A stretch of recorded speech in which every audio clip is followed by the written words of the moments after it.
Hey everybody, welcome back to some more early morning barking, talking about BPD and MPD by somebody that has both. I've been talking a lot about BPD of late, and when that happens, because look, I don't have BPD. I have BPD and MPD, which is not BPD, it's not MPD. It's a little bit from column A, it's a little bit from column B. And in my case, it's everything on both piles, right? It's not a fun combination, but it's a thing. And one of them is in the driving seat at any given moment. You know, it varies day to day, minute to minute, hour to hour. But when I spend a lot of time talking about BPD, like I have been over the last couple of weeks, then the narcissism, the MPD gets, I don't know how else to put it, it kind of gets jealous. It kind of gets like it wants some attention. And it sort of flares up. And I have to start talking about it. I think that's really the only way to sort of deal with it and get it out. And it's,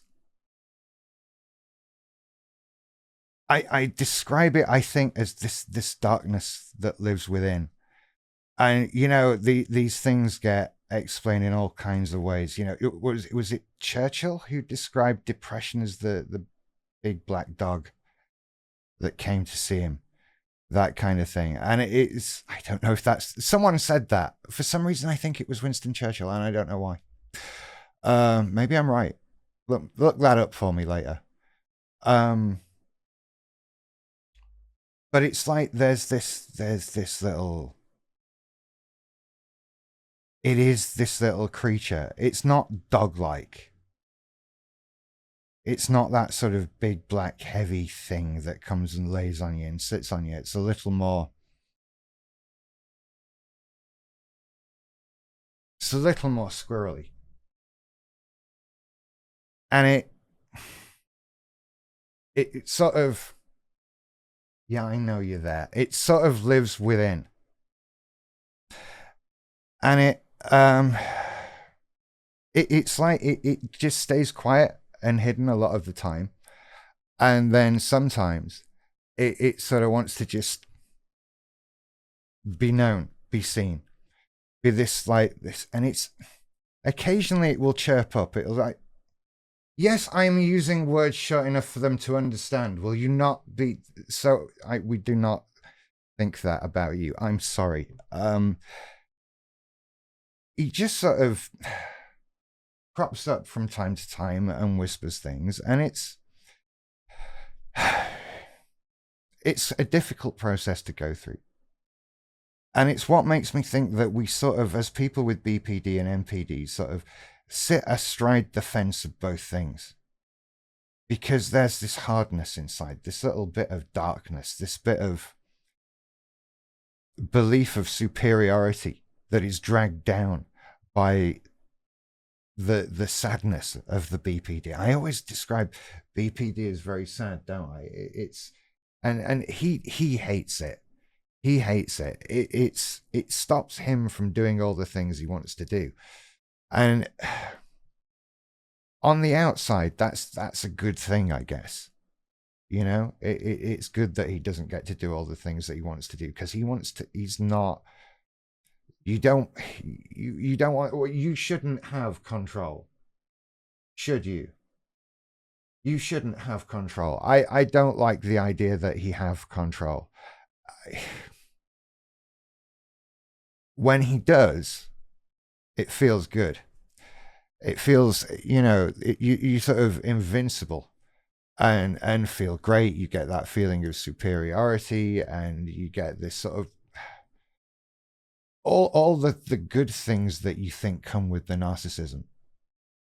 And the trouble is, this dude doesn't stick around for long, because he's waiting for that MPD, sorry, the BPD, to come and wash him away.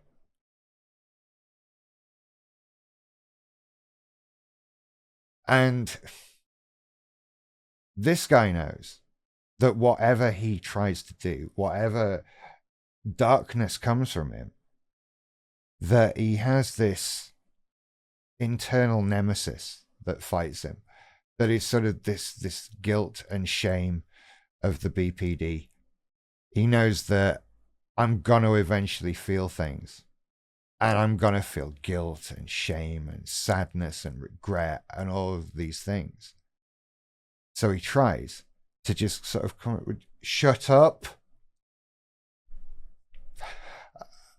He tries to whisper things to me before these guilt and shame things come along. That's what he does. And he, you know, the trouble is he's actually always too slow, right? He's actually always too slow. That he never really truly gets his way with what he wants to do, because there's this balance, there's this internal struggle, this fight that goes on. And I hate it. I'd rather not have it. I'd rather this dude just went away.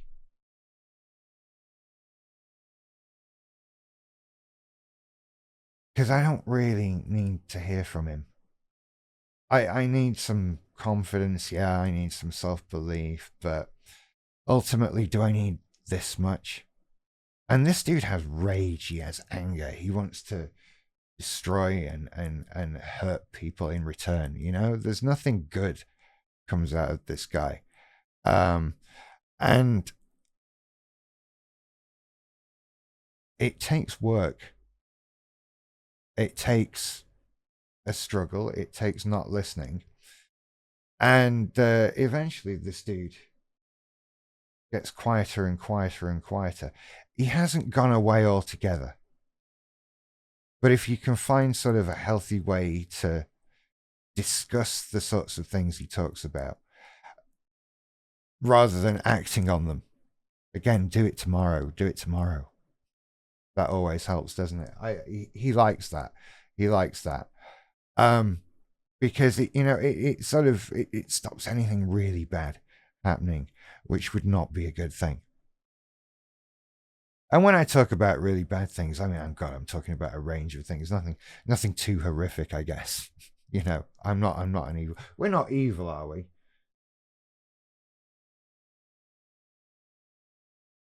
Dude, like, no, we're not. We're not evil.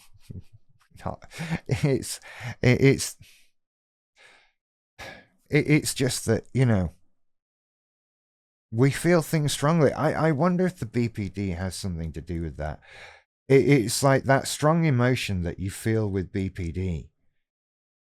When it comes to the NPD side of things, just pushes things further and makes it, you feel the anger more strongly, and that whispering gets really, really, really loud in your ear. And it's that extreme of emotion coming out. I hope this is making sense. This feels like more of a stream of consciousness. And I don't know. There's always a darkness within, whatever form it takes. And we have to not listen to it because it doesn't care about us. It doesn't think things through properly. It just lashes out all the time. And it's only going to land us in trouble and hurt somebody and hurt us and all these other things. So try not to listen to it. Bye bye, everybody. Bye bye.